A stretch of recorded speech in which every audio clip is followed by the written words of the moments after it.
Nigerian Vegan Kitchen's Akara recipe.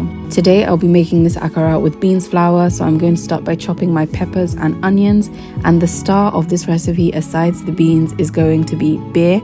I am swapping out the water for beer and I am using Eko Brewery's Eko Gold Craft Lager, which has nice hints of coconut palm sugar and really improves the texture of the batter of this akara, but also adds in really nice, lovely soft notes of coconut to the akara batter, which just takes it to another level.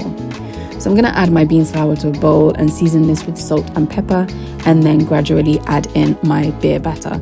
You don't want to make your akara batter very watery, if not it will scatter, so you want to do this gradually until you get the right consistency where it's just loose enough to fry and become a batter, but not dry enough to be a dough, and not too watery either.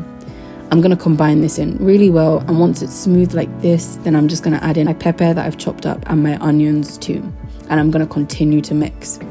You can either add this back into a blender to incorporate some air, or use a hand mixer, or like me, you can continue to just mix this with your hand for about 5 to 10 minutes, because you just want to make sure you're incorporating loads of air before you fry it to make it nice and fluffy.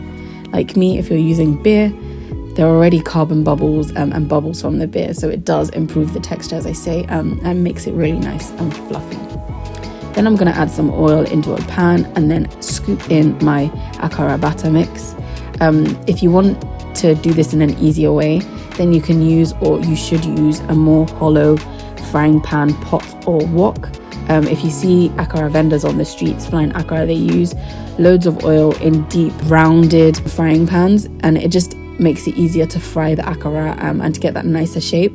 But if, like me, you're using a shallow frying pan, then you just want to get your spatula and throw some oil on the top of the batter to make sure that it's completely covered in oil and it rounds up very nicely whilst you're frying it. Also, it's really important that you make sure the heat is consistently at the right level, I want to say. If it's too cold, it's going to soak up all of that oil and you're just going to have very soggy akara.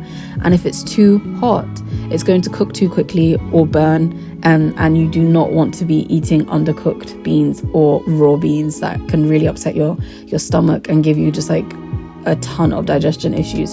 So I've even poked my akara with toothpicks to make sure it's cooked on the inside, and I've thrown some more oil on top just to make sure that everything is nice and cooked on the inside, but it's also not too soggy.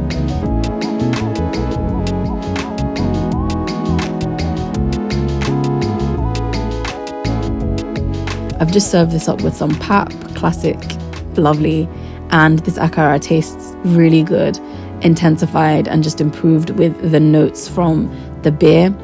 If you're looking to try something new, or if you're not a fan of drinking beer and you want to improve the texture and the taste, then I would definitely recommend trying out this recipe. Thank you for watching this video. We'll see you in the next one. Bye for now.